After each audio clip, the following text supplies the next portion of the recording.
Ave, gentle beings. This is Gijs with Hearts of Iron 4, the defense of France. We've just talked about the economy, national focuses, and our building strategy. Why are we actually building all these fortresses, I hear you ask? Well, the answer is quite simple. Our tech level is just not up to spec. When we check our land doctrine, and I love to go superior firepower doctrine, go this line, our ground battle plan doctrine is just not up to spec when the Germans come knocking. As well, our divisions, the way our troops work, is this one. I've renamed it to 1932, but that doesn't matter. Is this? It hasn't got enough firepower, because this is when you want to go. What I would like to go with: 7 infantry, 2 artillery, engineers, recon, and field hospital. That gives a very good mix for defense. It's not as good at offense, but hey, we're gonna need it to hold the line. Alright, I'm gonna stick with army for the first part, because without an army, everything else falls to bits. After the army comes the air force, and after the air force comes the navy in priority. So the way I set this up is go with an army first off to defend the Maginot. We'll need about 14 troops with our 7-2 setup, division setup. Next up, this northern part. These guys, there's 14 as well. 14 is 2 divisions per tile per province. So that's why I use it that way. Then we're going to the south, Armée des Alpes. This line here, same thing. 2 divisions per province, and we need a reserve. I'll usually start out somewhere here, but the Germans attacked Switzerland, and I had to help defend it. So I've put my reserve army into there. Right, so that is basically the setup for mainland France. You'll notice I have some other armies lying around. I tend to use them to get to Sardinia, take that, and try to take all of Africa. So just push the Italians out of Africa. It'll save you a lot of headaches later on. I've made a landing here. It's not going that well. I mean, we're facing a lot of enemy troops. So yeah, let's see. Oh yeah, 16 to 50. That's we're outnumbered. All right, so that makes the defense. So what kind of troops do you want? Well, actually, I just go with infantry 7-2. That is the best for defense. Of course, do not neglect your doctrines, land doctrine. For me, due to the amount of guns I like to have in my army, superior firepower all the way. Keep your artillery up to date to the current standard. That is quite important.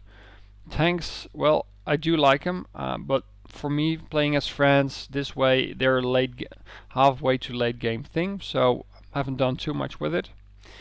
Then there is the support companies. I do like to keep them up to spec, up to date. These will help a lot with the effectiveness of your units. And of course, the weapons and equipment, keep these up to date. I haven't actually done that here. I probably should do that. That helps a lot. But once you get to this Mass 38, do not skip over it or move all your building it to this only. It takes a while for your economy, your production to actually adjust to the new weapon, and in that meantime you'll produce a whole lot less, even though you can check here, there's 5 factories each, but this one produces about, what is it, 20-30% more weapons. So we're gonna use that. They're good weapons for defense. Later on, we'll move over to this. I've buffed up my artillery production to 5 factories. Support equipment, I've got a lot of it, but we're gonna need it. 2000 is about the base minimum I like to have in storage for that. And motorized, you'll start off with 1 factory here, just keep it there. Due to the long run, they'll get a high production efficiency, and you'll have a lot. And that is about the army. Then we'll go up with the Air Force.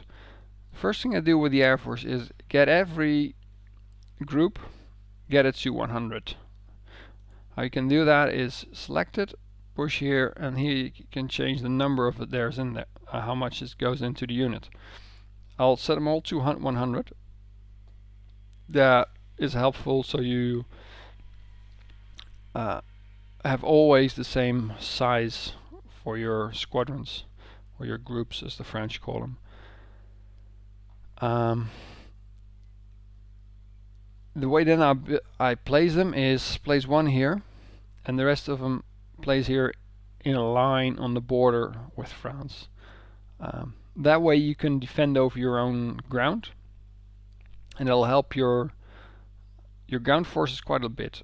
You'll do need to set them to interception or air superiority if you get a lot more. Like if you're getting near 1,000 fighters on the mainland, set them over.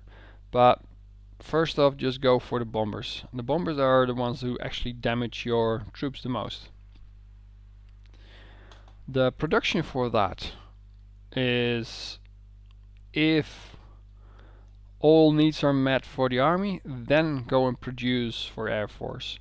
I've got this fighter level 1. He's maxed out for upgrades, so that's why I'm still producing him. And while our new fighter, who is better, comes online, I still produce this bunch. We need these guys. These guys are still good. They're still helpful. We need to keep our numbers up.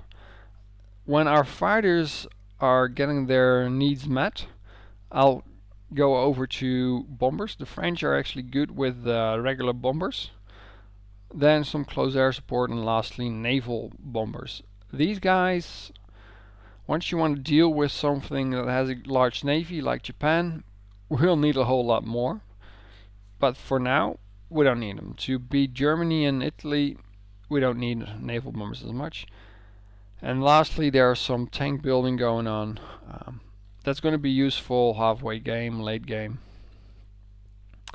Alright, so that was the Air Force. And lastly, we're going to talk about Navy. France starts off as being, I think, the 4th largest navy in the world in 1936. The English being the largest, then probably the Japanese, and then the Americans. Do not underestimate the Americans, by the way. They get a lot of carriers, but so do everyone else. The French actually do have just 1 carrier, and it's a tiny little thing. So what you do have are 5 battleships. You start over with that, and I just split it off into 3 groups. At least the surface fleet. Just get all the troops together, or all the ships together, and split them up in 2. They'll have about half each, and that is good. That'll be good enough. Let's get this one. This is what you basically start off with. I've lost some in the war, but not too bad. There's 5 battleships, 1 carrier. Then there's the newer generation of ships, and these guys are all of the 2nd generation, and I put them all together because they're faster, they're better, and they make a nice neat group. Gives you a little bit of flexibility. Then you'll find out that you have about 60 submarines playing as France. How I use them is split them up into groups of about 20 submarines, and go for intercept all enemy fleets. Usually set them up here in the English Channel and Bay of Biscay. Anything that comes here, any convoy that comes here, is gonna have some real big problems with. Oh, he's good. It's gonna have some real big problems with all these submarines lurking around. The surface fleet, by the way, is here, securing these lines here, lines of communication. In this playthrough I didn't use them as much against the Italians because I'm playing the French as a solo country, but they're still doing good.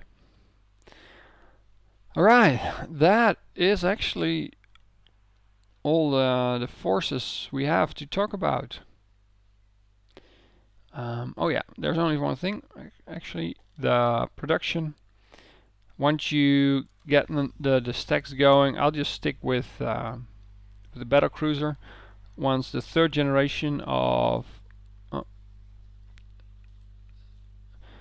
ships comes online, I'm going for the Gascogne here first, but after that there should be the destroyers, light cruisers. Not sure if I'm actually going for the heavy cruisers. We don't need them. And lastly, we're going for the carriers. We're gonna need them to fight the Japanese, because the Japanese are probably gonna try and steal our colonies away from us. How dare they? I have actually not done anything yet as of yet with the doctrines. That's because I've got better time. The research is spent better at this point in time. They're the lowest in priority. For example, the Air Force doctrines, I've built them up quite a bit, and that's going to be useful. Oh, I almost forgot. The French start off with a huge penalty, a triple minus buff for developing land doctrine. And that means instead of about, what is it, 225 days? Oh, no, it's doubled it. So it's going to take a huge amount of time to actually develop it, and that makes the French army slow to be able to get into the fight. It takes a long time to develop the doctrines, and that's why your army will suffer a lot, especially on the attack. On the defense, due to being in fortresses and this is being in the mountains, you can hold your own, but that is not a easy thing doing. Attacking is going to be trouble until you get your tech up. And that was about it for this episode. If you like it, please hit subscribe and the thumbs up, and I'll see you all next time.